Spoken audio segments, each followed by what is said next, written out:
If you have ADHD, you might feel like you just can't keep up with people. You forget to text, you forget to call, you're just not able to keep up. And then you enter this cycle of shame where you're convinced that people think you've ghosted them and you have not bothered with them, when in fact, it's all about how our brain works and executive function. So here's the thing I want to say. Stop trying to use strategies that work for typical people. If you have ADHD, we need to use strategies that keep our neurology in mind and make it even remotely possible that you could keep up with people. Hi friends, I'm Caroline Maguire, and I'm here to talk about all things ADHD and friendship. Please like this video, subscribe to my channel, and share this with someone who needs it. I have been crowdsourcing. I have been talking to people. I have been using certain strategies myself and for 20 years working with people. And one of the biggest things I have noticed is that we often pretend things are gonna be different, or we have this cycle of shame where we feel so bad that we let people go from our lives who would probably be happy to hear from us. Let's find some strategies that can help you keep up with people, manage your relationships, and not have that cycle of shame all the time. 1, put socialization on autopilot. Operationalize being social with fun, high-interest activities. I call this the infrastructure of friendship. Instead of having to keep up, having to schedule, having to text back, having to arrange things, constantly being the cruise director, managing your social life, put things on autopilot. It's every Thursday night, it's every Saturday morning. It's on automatic pilot, because then you don't have to manage where you're gonna meet and continually orchestrate. It is just part of the infrastructure or routine of your life. You just have to show up, which is hard enough. 2, create routines.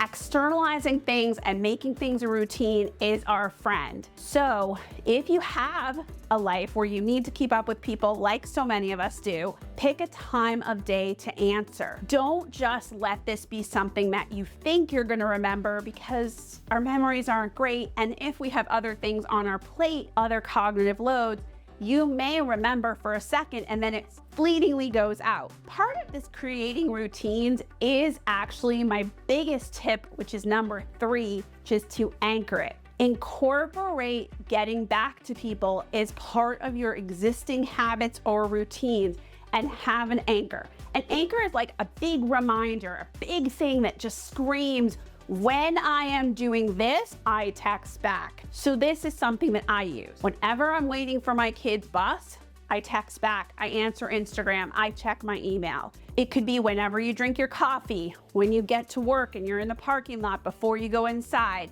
Make it part of an established routine. And I do really think setting external reminders is a good thing, because even as part of a routine, we all know it can slip off your radar. If one day you don't drink your coffee, I mean, I don't know why you would do that, because coffee to me is the best thing ever. You won't necessarily text, email, check social media. 4, a lot of people have given this hack, which is to answer immediately. Send a quick DM, right back to the text as soon as it comes in the door. Listen, I don't personally do this, because a lot of times people text or email or DM me and it's like there's multiple steps and I can't necessarily write you back right away because I have to check on something, I'm not sure.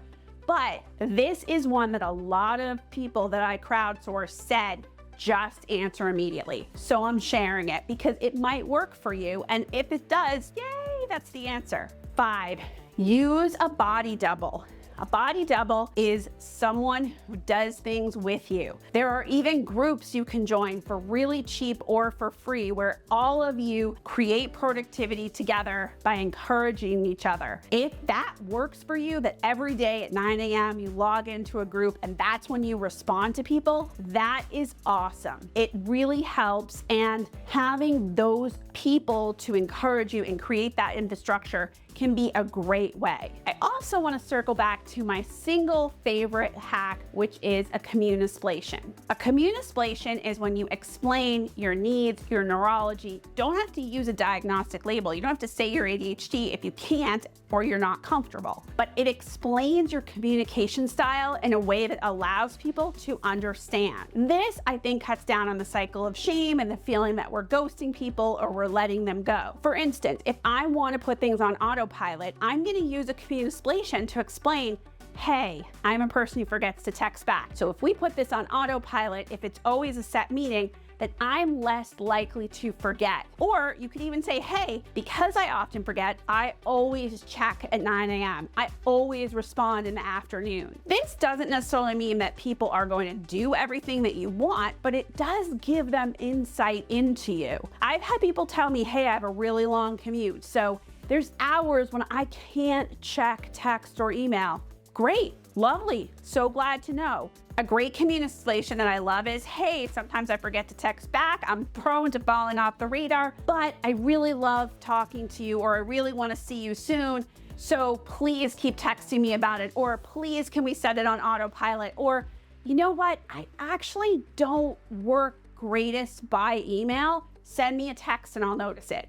All of those kind of explanations help people to work with you. And people tell me things like that all the time. It gives people a chance. It's just a hack. It's just a thought to help you communicate with people better and allow you to keep up with people. I hope these tips have helped. Thank you to everyone who stayed on to the end. I really want us not to feel guilt and not to let go of relationships because we haven't been able to keep up. I want us to find strategies that allow us to keep up with people, or at least have it as part of our infrastructure of friendship so that we have the connections we deserve. Bye, friends.